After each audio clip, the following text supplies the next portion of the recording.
هاي الحكومة مش بس أنجزت 97%، أنجزت 100% من التزاماتها تجاه القوى السياسية اللي اختارتها. بديش اوصل له رساله انا وما اشوف هيك.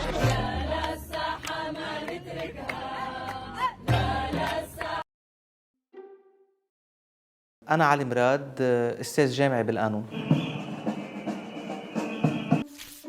أنا إنسان يساري وماركسي بكتير محلات دون إنه أكون محصور بهيدا الجانب الفكري بس. قبل 17 تشرين كنت بالعمل، بالعائلة، بالأمور الشخصية أكثر، اهتمام بالشأن العام كان من بعيد لبعيد دون إنه يكون في عمل سياسي مباشر.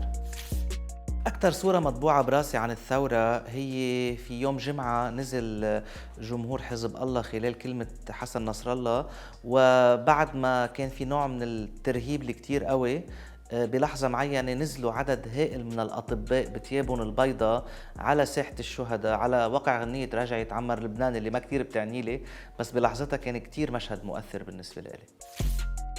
أهم مكسب للثورة إنه إمكانية التغيير صارت قائمة، وفكرة المحاسبة عم تتكرس، الناس عم تتعرف على بعضها وعم تخلق شبكات مشتركة بمعزل عن النتيجة النهائية. هيدا بحد ذاته مكسب. نقطة ضعف الثورة هي كمان نقطة قوتها، هي التعدد الكبير والتنوع الهائل الموجود فيها.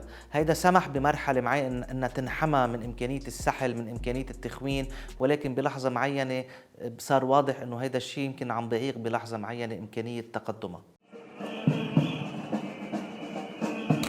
برأيي الأولوية السياسية بالمرحلة الحالية هي ربط القضية الاجتماعية الاقتصادية بالتغيير السياسي، تحديداً عدم تحميل الطبقات الأكثر فقراً مسؤولية الانهيار وحماية مصالحهم.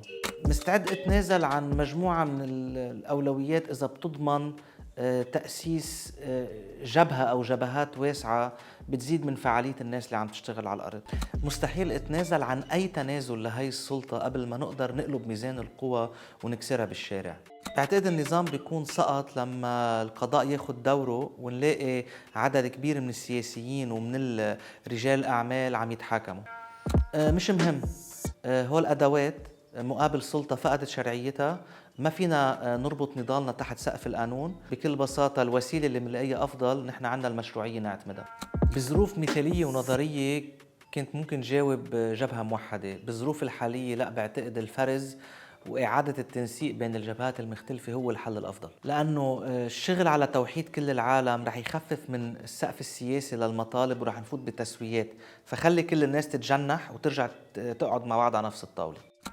بالمرحلة الحالية أنا بعتقد الذهاب نحو صناديق الاقتراع منه أبداً حل مثمر، بالعكس رح يكون مضر بالثورة. أنا برأيي الضغط بالشارع، كسر السلطة بالشارع هو الخيار الوحيد اللي ما في بديل عنه بالوقت الراهن.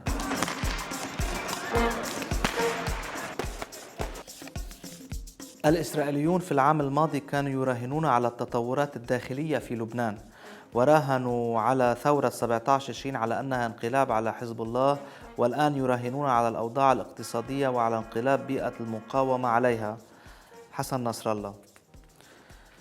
يعني الابتزاز الدايم بموضوع إسرائيل. بعتقد هيك نموذج من إدارة الدولة هو شيء يعني بالمنطق حتى تبع حزب الله هو بيخدم إسرائيل مش العكس. 17 تشرين منحازة كانت لخيارات داخلية، ولا مرة طلعت لبرا وما رح تطلع لبرا. الحكومة أنجزت 97% من التزاماتها في البيان الوزاري. حسان دياب. الجملة صحيحة، الحكومة أنجزت 97% من التزاماتها، بس في البيان الوزاري هول ما لهم معنى. هاي الحكومة مش بس أنجزت 97%، أنجزت 100% من التزاماتها تجاه القوى السياسية اللي اختارتها، تجاه منع الشارع أنه يستعيد السلطة التنفيذية ويفرض جدول أعمال بينحاز لمصلحة الفقراء والمهمشين. بهذا المعنى غلط حسان دياب، الإنجاز 100% مش 97%.